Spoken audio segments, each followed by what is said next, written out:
한 주간도 하나님의 자녀로 주님의 청지기로 사시다가 오늘 또 변함없는 모습으로 믿음을 지키며 하나님을 예배하는 여러분 모두에게 주님께서 예배해 놓으신 풍성한 은혜와 긍휼이 넘치게 되기를 주님의 이름으로 축복합니다.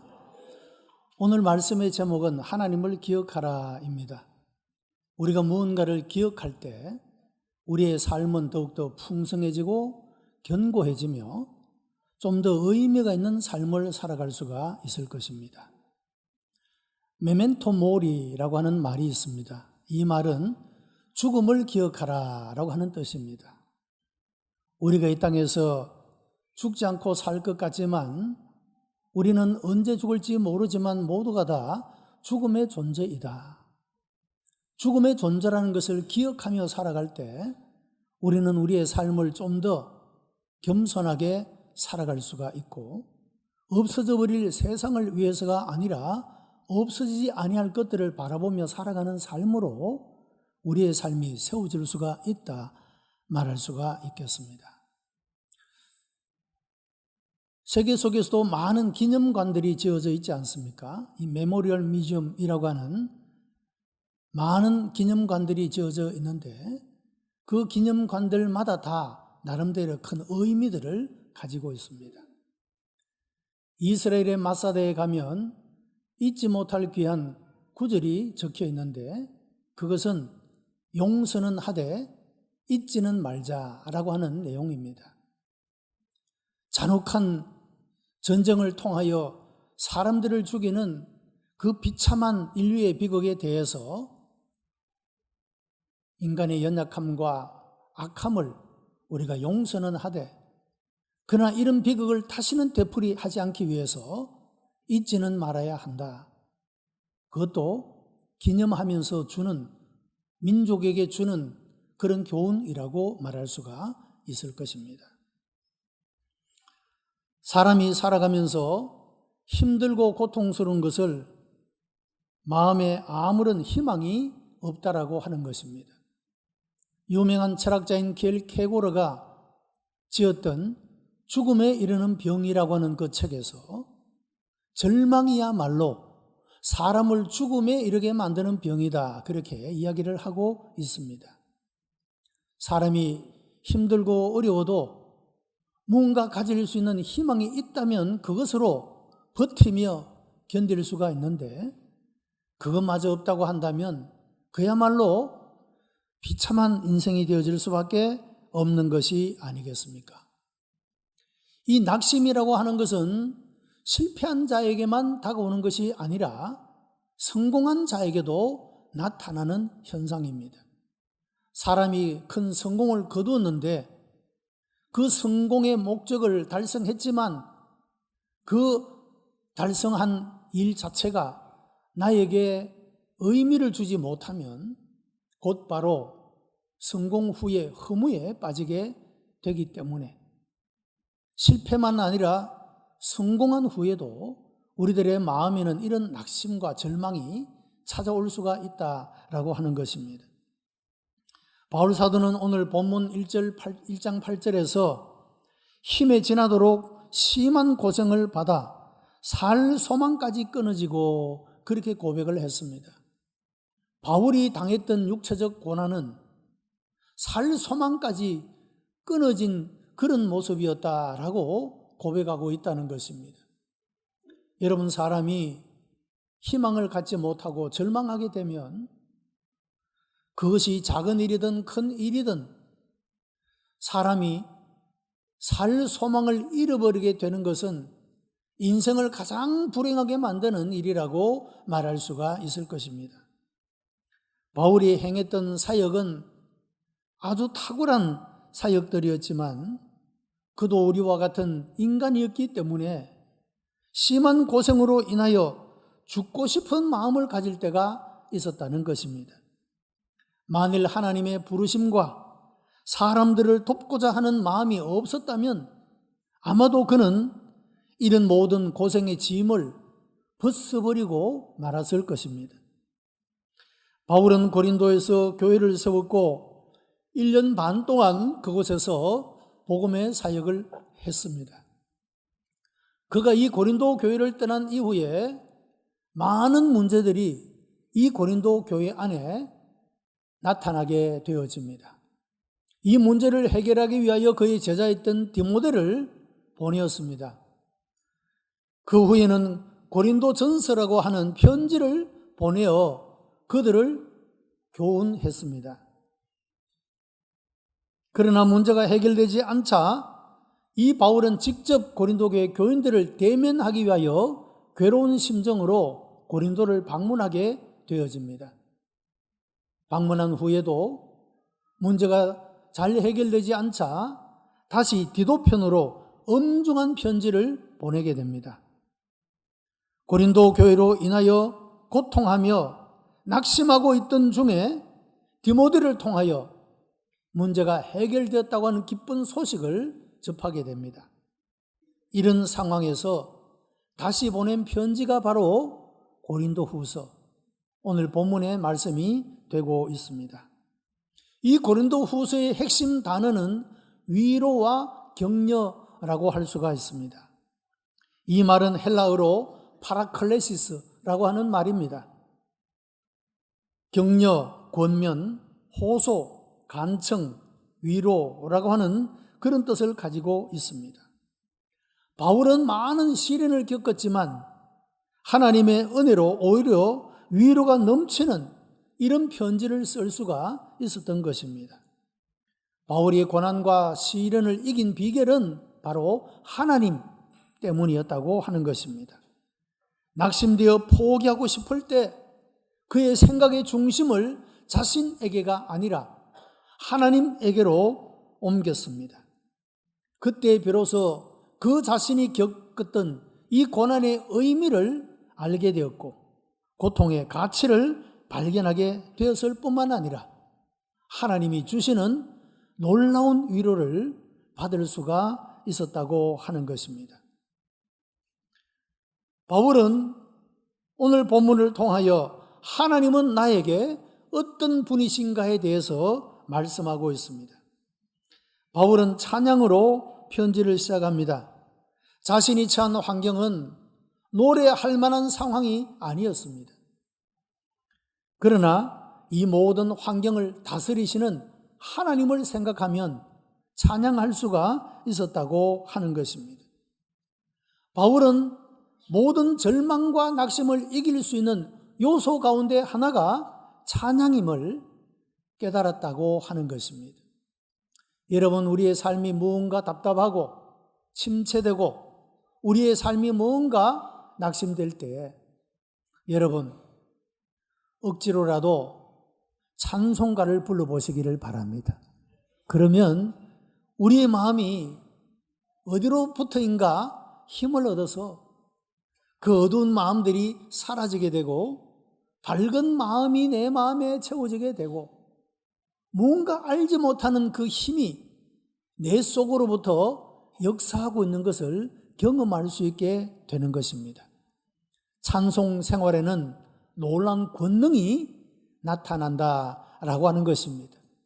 우리 성도들은 하나님의 말씀을 늘 묵상하고 가까이 하는 삶과 더불어 이 하나님의 말씀을 통하여 하나님의 뜻을 깨닫고 그 하나님의 뜻대로 기도하는 삶은 우리를 하나님 앞에 세우는 삶이 되게 합니다. 무엇보다도 하나님의 임재와 그 능력과 역사를 만나게 하는 것은 바로 찬송하는 생활 가운데 나타난다라고 하는 것입니다.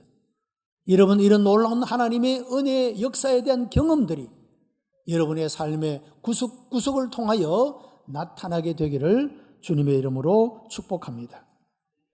우리가 하나님을 찬양하는 것은 그분은 하나님이시기 때문입니다. 에베소에서는 하나님께서 과거에 행하신 일에 대해서 찬양을 합니다. 나를 택하여서 주시고 나를 불러주셨다. 신령한 복을 우리에게 허락하여 주셨다.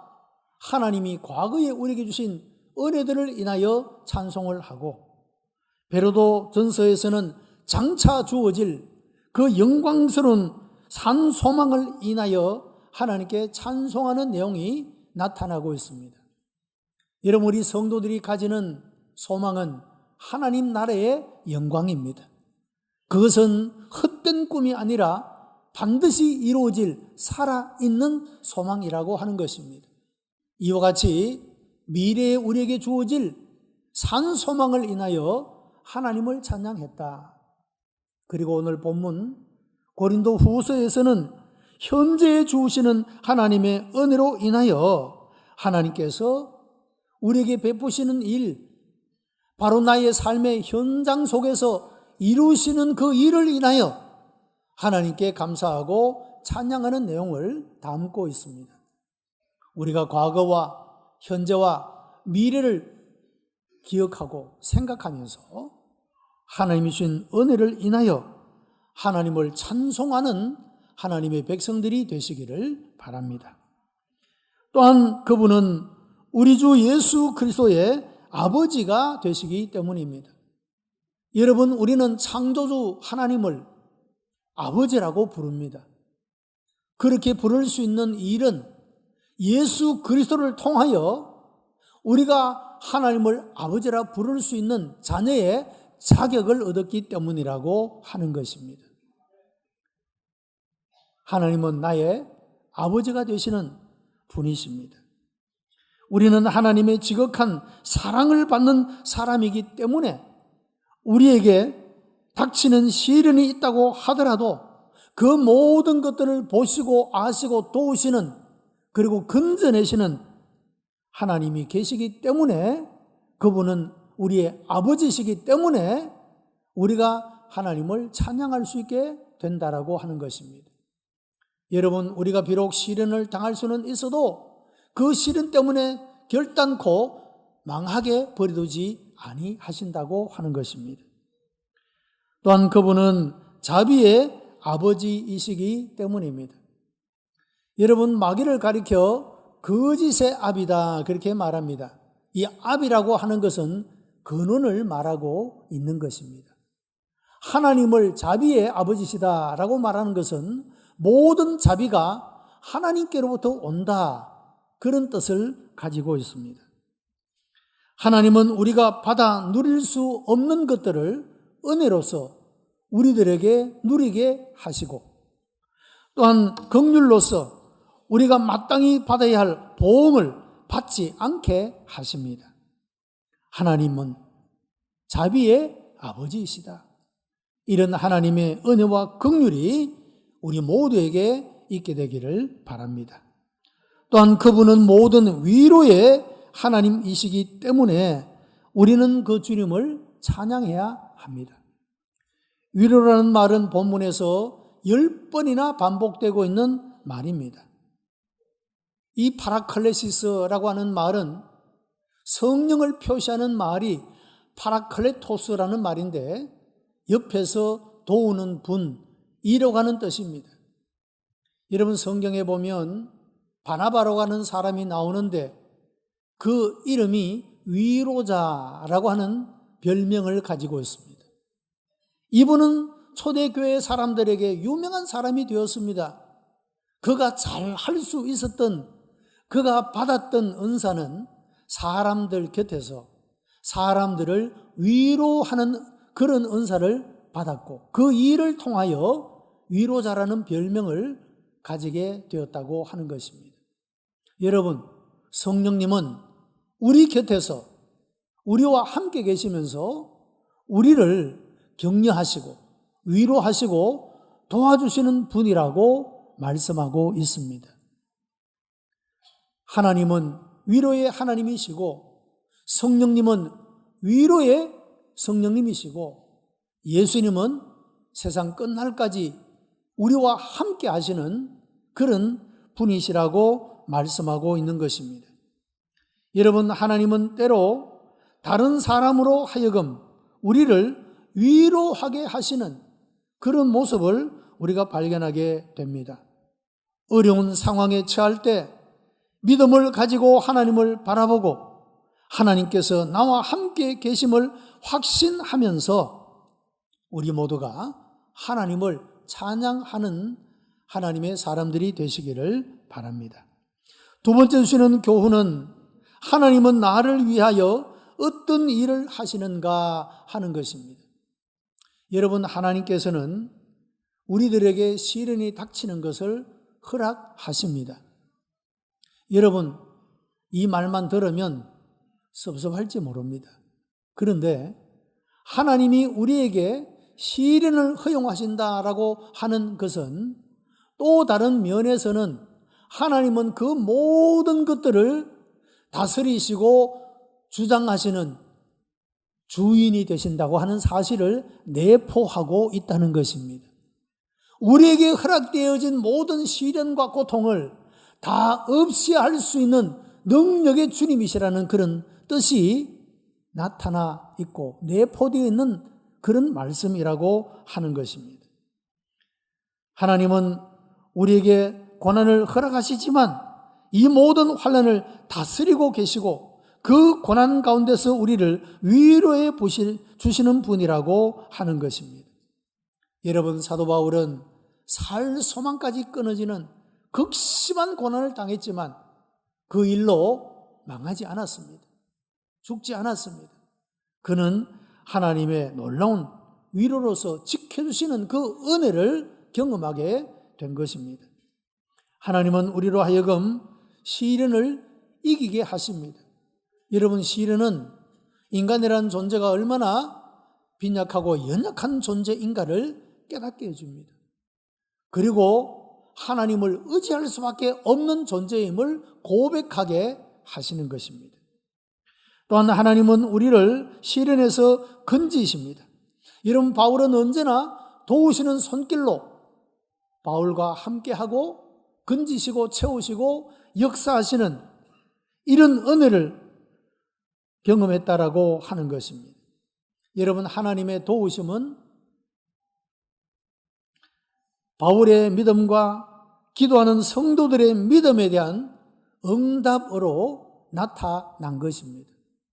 여러분, 우리가 누군가를 위하여 기도할 때, 사랑하는 가족들을 위하여 기도할 때, 우리의 이웃들을 위하여 기도할 때, 이 나라와 민족을 위하여 기도할 때, 여러분, 하나님은 사랑과 은혜로 우리 가운데 응답으로 역사해 주시는 분이시다, 그런 말입니다.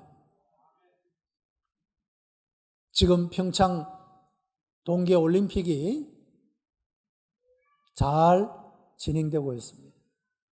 여러분, 얼마나 많은 성도들이 나라와 민족을 위하여 기도하여 오지 않았습니까? 여러분, 이것이 정말로 좋은 아름다운 그런 결과를 이어갈 수 있도록 더욱더 기도해야 합니다. 하나님이 우리에게 주신 좋은 기회라고 말할 수가 있지 않겠습니까?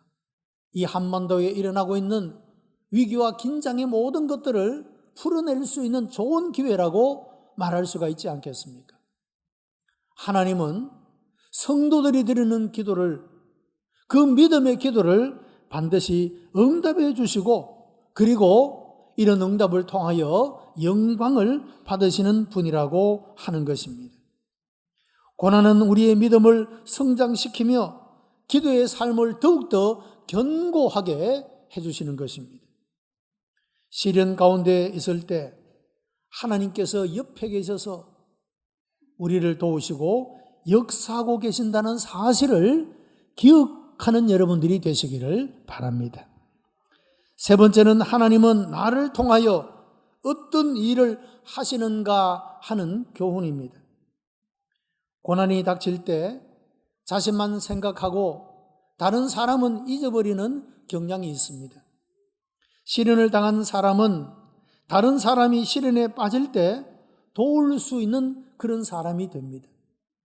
여러분, 주변에 이단과 사이비에 빠진 사람들을 보면 얼마나 마음이 안타까운지 모릅니다.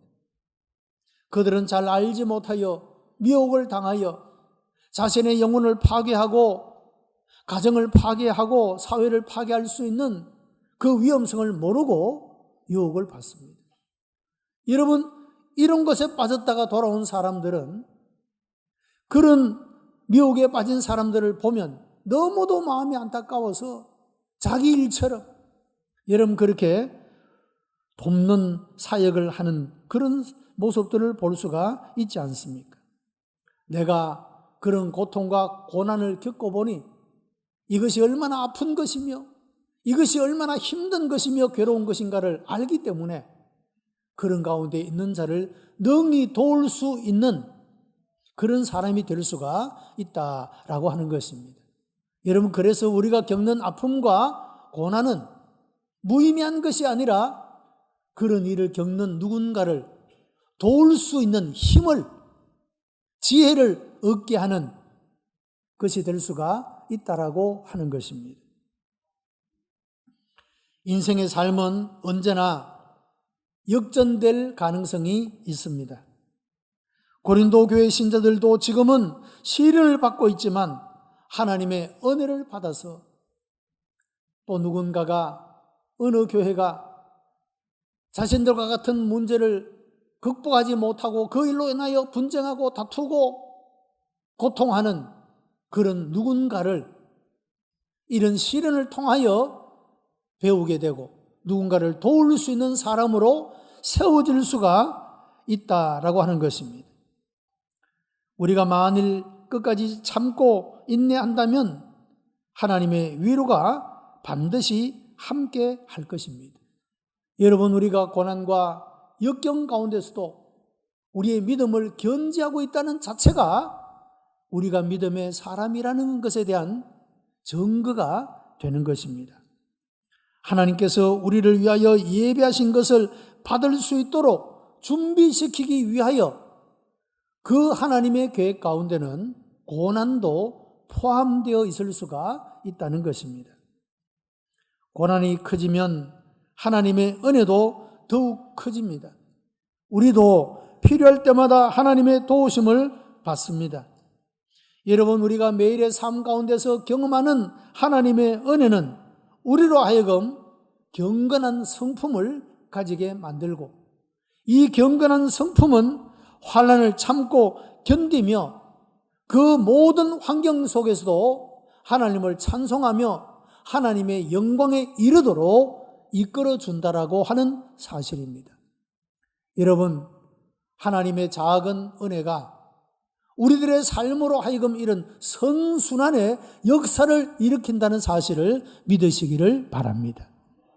그러므로 우리는 우리의 환경이, 삶의 조건들이 어떠하다 할지라도 그것 때문에 낙심하거나 절망할 것이 아니라 위로가 되시는 하나님을, 그 하나님을 기억하게 될 때 우리는 넉넉히 이 모든 환경을 다스리시고 주장하시고 바꾸시는 그 하나님을 바라봄으로 넉넉히 이 모든 것들을 견디며 이길 수 있게 된다라고 하는 것입니다.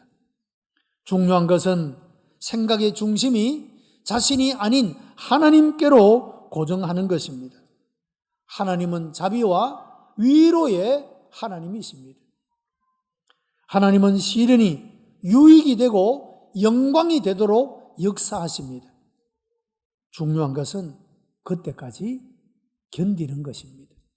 믿음으로 참고 희망하며 기다리는 것입니다.